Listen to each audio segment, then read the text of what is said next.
రాష్ట్రాల్లో పార్లమెంట్ సభ్యులుగా చేసినటువంటి వాళ్ళే కోట్లకి కోట్ల రూపాయలు బ్యాంకులకి వందలు వేల కోట్ల రూపాయలు ఎగ్గొట్టారు. కనీసం ఈ రోజు వరకు వాళ్ళు ఏమీ చేయలేకపోయాం, ఏం పీకలేకపోయాం. కరెక్ట్గా చెప్పాలంటే వాళ్ళ దగ్గర నుంచి మిగిలిన్నది, అంటే వాళ్ళు లగ్జూరియస్ లైఫ్ అనుభవిస్తున్నారు.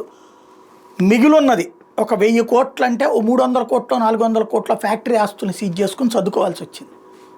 ఇది దౌర్భాగ్యం మన చట్టాల్లో ఉన్నటువంటి. ఇప్పుడు బ్యాంకులు అయితే ఇక అప్పుడు అసలు పట్టించుకోవాలి, రాన్ బాకీల్లో రాసేసి కూర్చున్నాయి. ఇప్పుడు స్టేట్ బ్యాంక్ ఆఫ్ ఇండియా లాంటి ప్రభుత్వ రంగ బ్యాంకు ధైర్యంగా అనిల్ అంబానీ లాంటి వాళ్ళ మీద చర్య తీసుకోవడానికి ముందుకొచ్చింది. నష్టాల్లో చిక్కున్న టెలికాం సంస్థ రిలయన్స్ కమ్యూనికేషన్ ఆర్కామ్ తీసుకున్న రుణాన్ని మోసపూరితంగా నిర్ణయించింది స్టేట్ బ్యాంక్ ఆఫ్ ఇండియా. ఆ కంపెనీ డైరెక్టర్ అనిల్ అంబానీ పేరుని రిజర్వ్ బ్యాంక్ ఆఫ్ ఇండియాకి రిపోర్ట్ చేయబోతున్నారు. గత నెల 23 ఈ మేరకు తమకు ఎస్బీఐ నుంచి సమాచారం వచ్చినట్టు ఆర్కామ్ చెప్పుకొచ్చింది. ఆర్కామ్కి రుణాలు ఇచ్చిన ఇతర బ్యాంకులు కూడా ఆ దిశగానే అడుగులు వేస్తున్నాయి. ఏదైనా ఒక బ్యాంకు ఒక ఖాతాను మోసపూరితమైనగా వర్గీకరించాక ఆ విషయాన్ని 21 రోజుల్లోగా ఆర్బీఐకి తెలపాలి. కేసును సిబిఐ పోలీసులకు రిపోర్ట్ చేయాల్సి ఉంటుంది. ఎస్బీఐ సహా పలు బ్యాంకుల నుంచి ఆర్కామ్ దాని అనుబంధ కంపెనీలు ఏకంగా 31,580 కోట్లు అప్పు తీసుకున్నాయి. రుణాలు దారి మళ్లినట్టు ఆర్కామ్కి రాసిన రేఖలో ఎస్బీఐ చెప్పింది. గ్రూపుకి చెందిన పలు కంపెనీల మధ్య ఈ నిధుల ప్రవాహం సంక్లిష్ట రీతిలో జరిగిందని పేర్కొంది.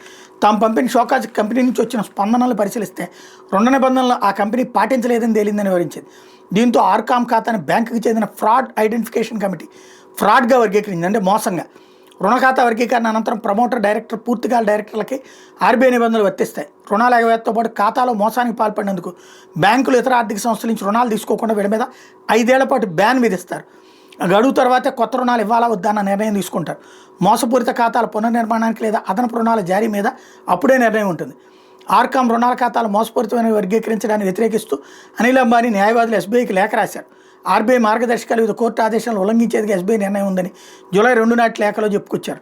షోకాజ్ నోటీసుల మీద వ్యక్తిగతంగా తన వాదన వినిపించడానికి కూడా అనిల్కి అవకాశం ఇవ్వలేదంటూ ఆరోపించారు.